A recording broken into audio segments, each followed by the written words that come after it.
We see a challenge that is so common. We just got back from a speaking engagement in Florida last week, and the theme that continued to revolve over and over and over again over that 2-day period is, I feel like I'm doing everything myself. So let's talk about how to delegate anything and make time for what matters most. It's Scott Beebe with Business on Purpose, where we're here to do one thing, and that's to help liberate you from the chaos of working in your business so that you can make time for what matters most. Go to mybusinessonpurpose.com/healthy, and you can take a 5-minute healthy assessment so that you can begin to start delegating all of these things. The influential Andrew Carnegie said, "No person will make a great business who wants to do it all himself or to get all of the credit." We just can't seem to help ourselves. We feel like we've got to do it all, whether it's a function of a lack of support around us, which is usually our fault for not recruiting well, or an unhealthy-sized superego, which is always our fault. Delegation has been a challenge literally since the beginning of time. Great news, though. When it's done right, it will change the game for you. John Maxwell said it clearly. If you do a few things small right, then do them yourself. But if you want to do great things and make a big impact, then learn to delegate. Let's start with what delegation is and what it's not. Delegation is a transfer of authority. Groeschel said, when you delegate tasks, you create followers.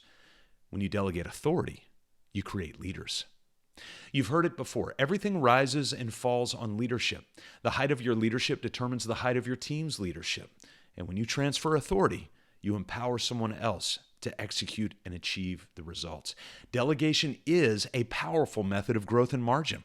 Recently read about some of the world's most remarkable leaders, Mark Cuban, Bill Gates, Oprah Winfrey, and the habits they have. Many of them read books for hours at a time. And you're like, well, how do they do that? They're so busy. It's because they've delegated. They realize that the growth of their team and organization are dependent on their own growth, so they delegate to build margin for that growth. It's sort of a growth snowball. Delegation is also a way to create a more stable product and process. When you try to do it all every time, they're going to be done with varying levels of commitment and quality. But when you delegate one thing to someone, it will have a greater level of integrity and quality because they focus on that thing while you turn your attention to the highest and best use of your time. Here's what delegation is not. Delegation is not transferring your responsibility. Jocko Willnick's powerful book, many of you have read it, Extreme Ownership, is a punch-you-in-the-mouth reminder that even though delegation pushes down, leadership, authority, and ownership always pushes up. This is why training is so crucial and why it cannot be the first thing to go when the times get tough. Training empowers delegation. I feel like I need to say that 10 times, but I will spare you. And that delegation empowers quality and efficiency, which then empowers serious competitive advantage and growth. A lack of training empowers frustration and spirals into a decline to the wheels falling off of an organization. Delegation is not an abdication of task. Healthy delegation lays out a clear role, step-by-step, training and ongoing accountability and coaching. Unhealthy abdication simply says, here, go do this, and then moves on without repetitive, predictable, and meaningful training. Abdication is evidence of our own self-centeredness, but delegation serves other people. Delegation is also not micromanaging. It's easy to micromanage. Simply ask the wrong question at the wrong time. That's the roadmap for it. But how do we lead? It's by asking the right questions at the right time because we've empowered the right people to do the right things. So the first thing to do, and this is going to be very pragmatic, I want you to get a sheet of paper, or a spreadsheet would be even better. And on that spreadsheet, I want you to write down every single task that you do in your business. I mean everything. If you answer the phone, even if you don't think you answer the phone, but you really do, I want you to write it down. If you respond to social media messages, write it down. If you take out the trash, job costs, do bank runs, clean the windows, go on sales calls, sit through industry meetings, bid, estimate job costs, it doesn't matter. I want you to write it down. Small task, big task, write it down. Once you've exhausted everything you can think about, then it's time to prioritize those tasks and understand exactly what they are worth and how delegatable they are. So here's what you can do. Next to all of those things that you wrote, the first column on your spreadsheet after that task, I want you to write time in that column. It's the most important part of that task. See, time is the most valuable commodity, even over the money. You cannot create more of it. You cannot buy more of it. You cannot recapture what you've lost of time. So next to each task, write the average amount of time in minutes that it takes you to complete that task every week. So the number of minutes on that task every week. The next thing, put it in the next column beside time, is energy. And I want you to rank each task by its energy. There are really only one of three possibilities to indicate when filling out this column of energy, and you can answer a simple question to do it. Does this task give me energy? Up.